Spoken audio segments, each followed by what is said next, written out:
అమ్మమ్మ, గుస్సులంటే ఏమిటి? దానిని ఎప్పుడెప్పుడు చెయ్యాలి?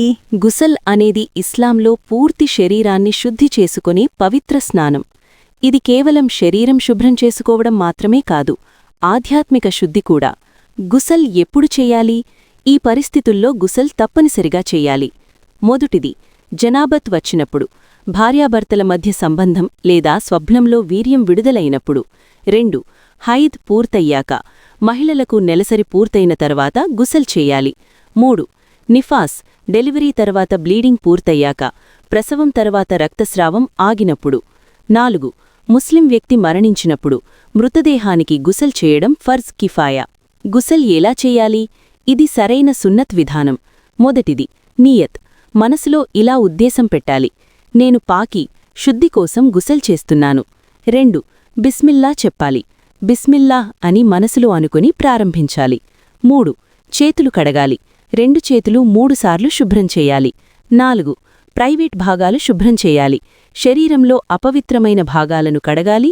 పూర్తి శరీరానికి గ్యాప్ లేకుండా నీటితో తడపాలి. 5, వుజూ చేయాలి. నమాజ్ ముందు చేసే వుజూలానే చేయాలి. కాళ్ళు చివర్లో కడగవచ్చు. 6, తలమీద నీళ్లు పోయాలి. కనీసం 3 సార్లు తలమీద నీళ్లు పోయాలి. జుట్టు రూట్స్ వరకు నీరు చేరాలి. 7, పూర్తి శరీరానికి నీరు పోయాలి. మొదట కుడివైపు, తర్వాత ఎడంవైపు.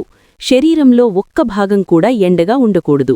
ముఖ్యంగా చెవుల లోపల, నాభి, కాలివేళ్ల మధ్య.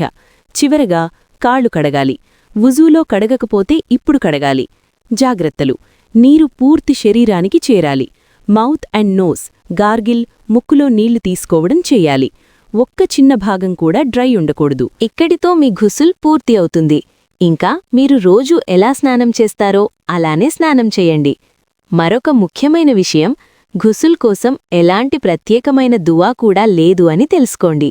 అలాగే మీరు ఘుసుల్ చెయ్యకపోతే ఎలాంటి పరిస్థితిలో కూడా నమాజ్ చదవటం కానీ, ఖురాన్ తాకటం కానీ, మస్జిద్లోకి వెళ్లటం కానీ చెయ్యకూడదు. ఇలాంటి మరిన్ని ఇన్ఫర్మేటివ్ వీడియోస్ కోసం మై ఇస్లామిక్ వర్డ్స్ ఛానల్ను సబ్స్క్రైబ్ చేసుకోండి.